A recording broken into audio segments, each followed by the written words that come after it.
अगर आप 2026 में ऑस्ट्रेलिया आना चाह रहे हैं, then I am going to give you a big reality check in this video. So here's what's going on. If you're applying for a student visa in Australia, Australia has some sort of a benchmark कि level 1, level 2, level 3. India used to be at the highest risk और वो level 3 का level था.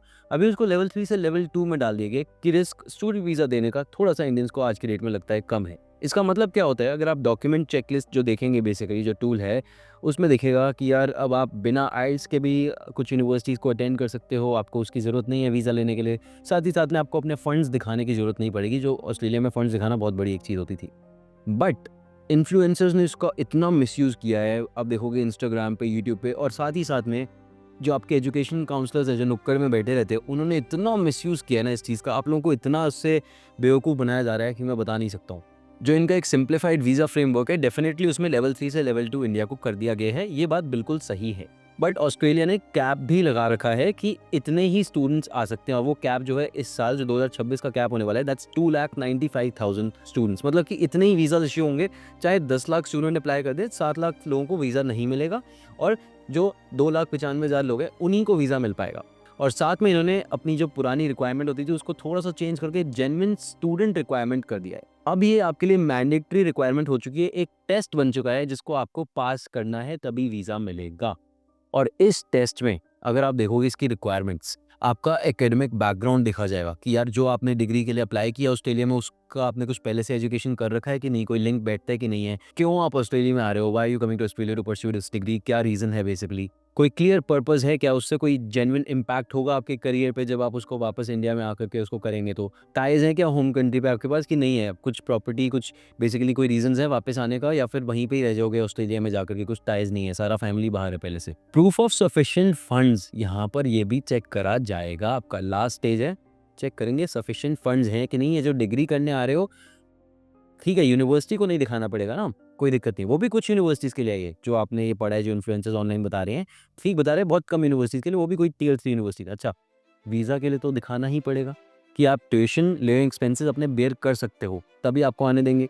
English proficiency आपकी यहाँ पर check हो रही है, आइल्स, टोफल, पीटी नहीं दिया है तो यहाँ पर जा कर के अटक जाओगे लास्ट स्टेज में, ये कोई बता नहीं रहा है आपको आज की डेट में। उसके बाद अच्छा, प्रीवियसली कोई वीज़ा रिजेक्शन हो रखा है क्या, क्यों हुआ था, क्या रीज़न था, कोई स्टडी गैप तो नहीं है प्रोफाइल में, 2 साल से आपने कुछ किया ही ना हो अपना लास्ट डिग्री करने के बाद, और आपका इमिग्रेशन हिस्ट्री, किस कंट्री में गए हो पहले, कहीं पर गए हो तो ओवरस्टे तो नहीं किया, ये सब कुछ ये लोग चेक करने वाले हैं जीएसआर में अब से। अगर आप इन रिक्वायरमेंट्स को मीट नहीं कर पाते हो, एक भी इनमें से नहीं मीट कर पाते हो, there is a very good chance कि आप उन 7 लाख स्टूडेंट में होगे जिनका वीज़ा रिजेक्ट होगा, और ये जो 3 लाख स्टूडेंट्स हैं जो जा रहे हैं उसमें आपका नाम नहीं आएगा। और मैं आपको बता दूँ, even if you satisfy all of these requirements, आपने सब कुछ मीट कर लिया, उसके बाद भी कोई गारंटी नहीं है आपको वीज़ा मिलेगा। लास्ट ईयर ऑस्ट्रेलिया ने बहुत सारे स्टूडेंट्स के फालतू के रीज़न की वजह से, कोई रीज़न ही नहीं है, मतलब सब कुछ होने के बाद भी वीज़ा जो है रिजेक्ट किया है। ये पहले जेन्युइन टेम्परेरी एंट्रेंट होता था, अभी ये बेसिकली इन्होंने जीएसआर जो बना दिया है उसका, ये उसका और नया वर्जन है, इसको मैंडेटरी कर दिया उल्टा। तो मेरे भाइयों, मेरे बहनों, सबसे बड़ी चीज़ आपको इंपॉर्टेंस की ये बता रहा हूँ कि जो ये इन्फ्लुएंसर्स, जो ये नुक्कड़ में जो ये हैं काउंसलर्स, ये आपको बता तो रहे हैं, उनको लग रहा है कि आप आओगे एज अ क्लाइंट, बेसिकली पैसे दे दोगे, अप्लाई कर दोगे यूनिवर्सिटीज़ में, उसके बाद वीज़ा लगे नहीं लगे देखते रहेंगे कल को, ठीक है। कुछ लोग बहुत तरीके से इसको मार्केट कर रहे हैं कि नहीं, पैसे वीज़ा के बाद देना, ये है वो है, उनको भी पता है कि वीज़ा लगना नहीं है, 50 में से 40 लोगों का वीज़ा लगेगा नहीं। तो अब बात आती है यार, किसको बेसिकली जाना चाहिए ऑस्ट्रेलिया। ऑस्ट्रेलिया जाएँ, बिल्कुल जाएँ, डेफिनेटली जाएँ, बट प्रॉपर तरीके से जाएँ।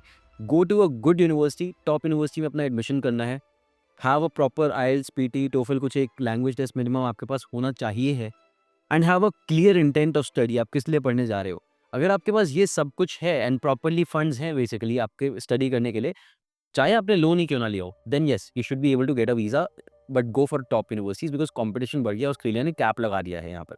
और अगर आपको ऑस्ट्रेलिया में सेटल ही होने जाना है, तो why are you wasting time studying, जब ऑस्ट्रेलिया में काफ़ी सारे प्रोग्राम्स हैं जैसे कि नेशनल इनोवेशन वीज़ा, जिसमें कि अगर आपके पास अच्छी प्रोफाइल है, प्रोफाइल होनी चाहिए अच्छी आपके पास, और दूसरा एक नॉमिनेटर होना चाहिए ऑस्ट्रेलिया से कोई भी, जो अच्छा मतलब उस फील्ड में पहले से कर रहा हो। नॉमिनेटर नहीं होगा तो मिल जाएगा, प्रोफाइल अच्छी आपके पास पहले से होनी चाहिए। अगर आप इंडिया में भी अपनी अच्छी प्रोफाइल बना लोगे ना, और उसके बाद ये एनआईवी के लिए अप्लाई करोगे, विद इन 1 ईयर आपको डायरेक्ट पीआर मिलता है ऑस्ट्रेलिया का। कोई पॉइंट सिस्टम नहीं है, कुछ नहीं देखना आपने वहाँ पर जा करके अपना 4 साल नहीं घिसना है।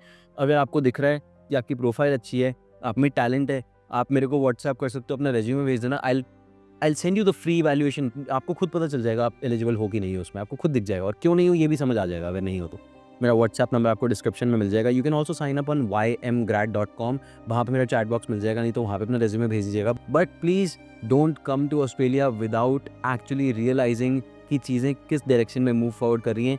लास्ट में जाकर के after wasting 1 year of your time, पूरा एप्लीकेशन कर लिया, सब कुछ कर लिया, जब रियलाइजेशन होता है ना स्टूडेंट को कि यार मेरा पूरा 1 साल वेस्ट हो गया, वो गैप भी चढ़ गया अपने प्रोफाइल पे, वीज़ा रिजेक्शन भी आ गया, देन वहाँ पर जाकर के आपकी profile as good as wastage हो जाती है उसकी। कल को आप अप्लाई भी करोगे तो भी नहीं मिलने वाला है जेन्युइन तरीके से भी।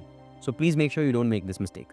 And finally, if you appreciate my research, my knowledge, I am doing this to make sure that I alert you guys, मतलब आप लोग मेरे भाई बहन जैसे हो, तो please make sure that you do something for me, and that is just share this with the people who need to know. थोड़ा सा बताएं लोगों को, अवेयरनेस क्रिएट करें, और सब्सक्राइब करें चैनल को, और फॉलो करें इंस्टाग्राम पे मुझे, क्योंकि ऐसे बहुत सारी अपॉर्चुनिटीज़ मैं आपको ला करके देता रहता हूँ इन दोनों प्लेटफॉर्म्स पे पहले। And thank you so much for joining. I will see you in the next one. Good bye and take care.